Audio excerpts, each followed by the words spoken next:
Welcome to Tales from the Trenches Tuesdays. Today it is my absolute honor to have Luis Diez with us. Here's a story of a fundraiser who was launching his very own web show. Each episode is very short due to edits, so it can really flow. Here's a story of a podcast guest star who was busy raising money of their own. They were each great in their own way, fundraising in the zone. Till the one day when Jack asked a guest to join him, and they knew it was much more than a jest, that these guests must somehow form a resource. That's the way they all became the podcast guests. The podcast guests, the podcast guests. That's the way they became the podcast guests.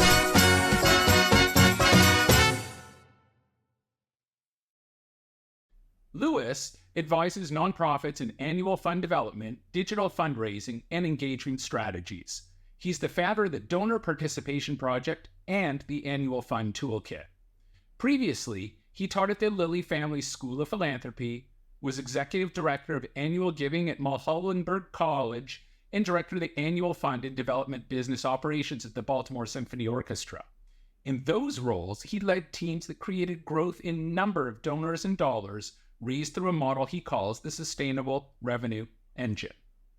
Of varied interests, Luis holds an MBA and a PhD in business admin from Universidad Rey Juan Carlos in Spain, and an MM in music performance from the University of Tennessee. His thesis applied neural networks to predict economic performance indicators. He's also published articles on the investment value of musical instruments, edited peer-reviewed papers exploring applications for economic theories of legitimacy, and been featured in the music business section of the College Music Society's journal. Wow, that is quite the resume. Just 2 months school, essentially. So part of this donor participation project, you hear probably tons of opinions. So what do you think are people, I usually ask this about my guests, but maybe I might even ask you to extrapolate it if you can to the participants. What do you think are people's favorite part about being a fundraiser? Oh my goodness. That's a really good question.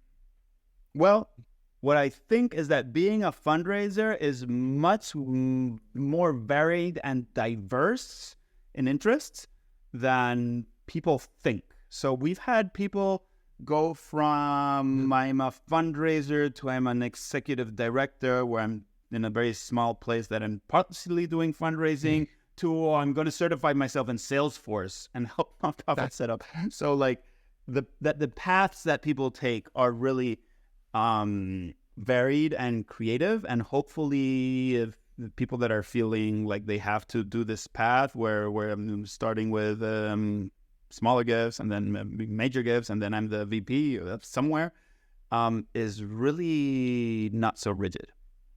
So answer your question, all types of things. And I don't think there's one. Some people are crazy about the data. Some people are crazy about just the one-on-one aspect. It's I know what interested me personally, which is that it's kind of like you can find anything in fundraising that interests you. So if you like the data, you can go deep into that. If you like people, same thing. If you like a mission, like you want to do all of that with mission and also be close to the money, and then an organization, which is usually a smart choice career-wise. It kind of just all came together. So that's my reason. All right. So that's pretty neat. It's a neat perspective that you can kind of almost put your hat into any of the arenas that are there. It's an interesting perspective. So let's flip it for a second. And what's the part that you hear either from the Donor Participation Project or, from your own life experience that you just despise about being a fundraiser? And the salary doesn't count. Because I don't think that anyone's getting rich being a fundraiser. Yeah. I think it's Oh, actually, there are worse jobs than being a fundraiser, salary-wise, if you have the discipline to believe in yourself. So people do taken advantage of. So that's not a nice. You're right. That's probably an exception.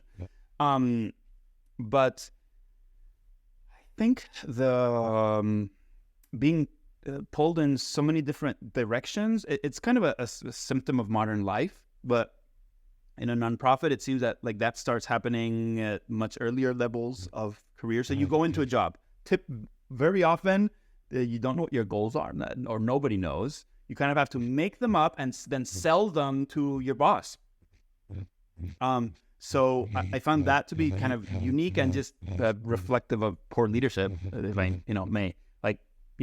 That's the manager's job. And then when you start doing it, like you said before, there's so many angles to how would you go about it? And people end up overextended. Plus our modern world, you have your email, you have a Slack, a chat tool, too many tools. So just that feeling of fatigue and being pulled in so many directions and then not having a clear path to success. Right. I don't know. I wish there was a solution to that. Yeah, so that's interesting. So, you're talking about tools, and obviously the big buzzword in today's tools are AI, right? Get AI to do everything. And I have big issues with AI. It's just the beginning days of AI. So I don't think that it's the panacea that everyone believes it to be. I believe there's certain tools that can certainly help you identify the most likely, suspects to, give a major gift, to do this, to give a bequest, but it's certainly not going to replace going out and having a coffee and getting to know Mrs. Smith. Yeah.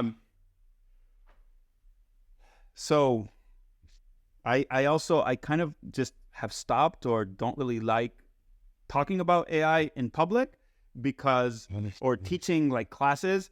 Because, yes, I use it. Yes, we use it. And, but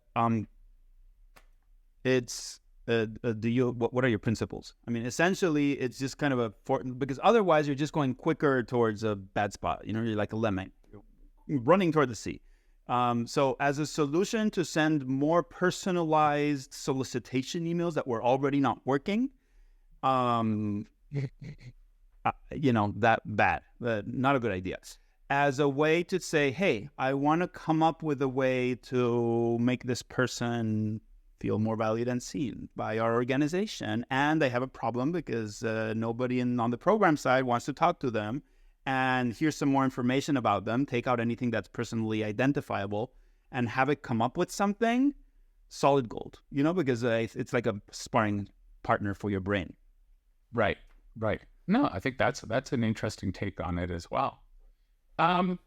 So my guess is you've been in the business for quite some time, and people call you up and say, Louis, can I buy you a coffee or an adult beverage? And I'm thinking about jumping into the wonderful world of fundraising.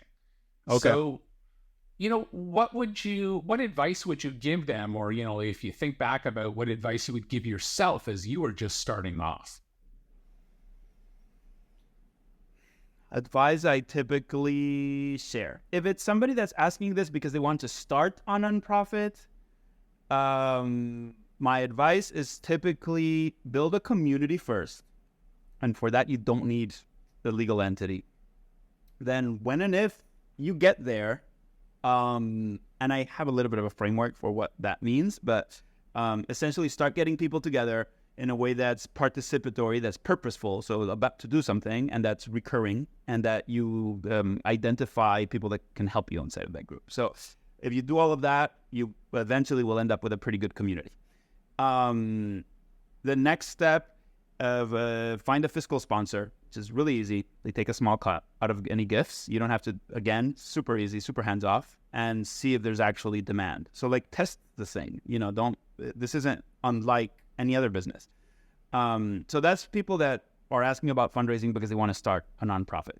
People who, as a career, want to get into fundraising, I think informational interviews are the way to go. So just ask book calls. Everybody in our industry, I think, is absolutely wonderful. And most people will get on a call with you, really, if you're clear about what it is you want to get out of it. And so don't try to get into calls to get a job, but just to learn. Right. And have questions, call Jack up, ask him about Canada and the market and the types of skills that fundraisers typically have, and then maybe give him your resume so he can criticize it and say, well, I'd be missing this part. You should do some volunteering to beef this up, whatever. That was my superpower, really. Just doing lots of informational interviews. And then, the job market is what it is. It's kind of a numbers game. I approached it very much like an annual fund officer. So I had my list, I worked the list, and then I kept track of everything. I did my follow-ups. Right. So I not only applied, I did a multi-channel approach. I applied, I went on LinkedIn, found the hiring officer, sent them a DM, made a call a couple of weeks later, and blah, blah, blah, blah. So if you were to hire a fundraiser today, what are kind of the top 3 traits or skills that you would be looking for in that person? So people that we hire now, so this is kind of a current need that I have. The priority is not prior knowledge. It's their ability to think through problems and to put themselves in the feet of the client, in our case, or the donor. I think that, one effect of AI, and hope a positive one, is that a good process that includes AI will let people that don't necessarily have like 20 years of fundraising experience do an okay job. What's really hard is to find the people that are thinking of, okay, how is this going to be received, and kind of take things to the next level, no? Not just, I got this out of a computer, I'm going to copy paste it, somewhere else. So it's hard, and I don't know that an interview process can totally find that, until you work with somebody for a while. It's easy. Yeah, so, if you have 2 or 3 interviews, you spent a grand total of whatever, 3 hours maybe with the person, you won't, and everyone's kind of in their awkward phase at the beginning, right? So they're putting on their best face. Look good, Yeah. Tell us about a bad experience you had. Well, oh yes, once I left the keys to my, totally fake. They're not going to tell you the real one. Right. So there are methodologies. I have a book, that's, there are ways around it. What I found is I wish the nonprofit sector could be a little bit more flexible in the ways that they employ people, just starting off with project-based work. I think just tells you everything you need to know, about the fit and the quality and all of that. Yeah. So fundraising is going to be much different in the future. Both, we spoke about it a little bit on the staffing side, but even on the donor side. So, you see in Canada, and I'm sure it's very much similar in the States, there's a big chasm that's growing in between what I call the haves and the have-nots. So we may be raising more and more money every year, but it's from fewer and fewer people. So those that are at the top end of the giving pyramid tend to be giving bigger and bigger donations, while the folks that are down at the bottom tend to be falling off in greater numbers. But if you have 100 folks who donate $20 that fall off, but you have a new guy that comes in at a 6-figure gift, it doesn't matter as far as dollars and cents goes. It may matter in the future, in the fact that, those might not be your bequest. You're going to run out of those folks, right?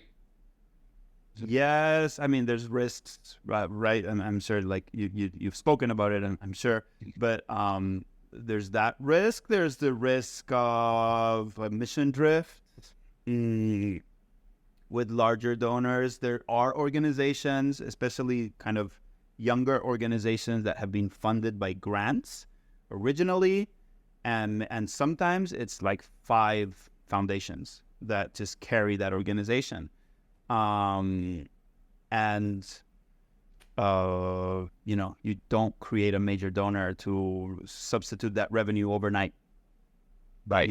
What's the story? Bloomberg made his first gift to Hopkins, I don't know how, 3 decades ago, and it was $5. I don't know. There's something like that, right? But long-time donors. We do this analysis with lots of our clients where we show them how much people who were loyal 10 years ago have given. Loyal as in gave 3 years in a row. So we kind of define it a little bit arbitrarily versus everybody else. And it always is like 1,000% more. So again, if a CFO is evaluating everything on whether it's, you spent more on it last year than you got this year, it's a bit of a problem. But Louis, I really just wanted to thank you for taking the time to be part of this podcast. If folks wanted to get hold of you or to learn more about the Donor Participation Project, how would they go about doing that? It's pretty easy. Just I'm going to give you a web address, a URL. So it's join DPP. So JOIN and then DPP for Donor Participation Project. JoinDPP.com.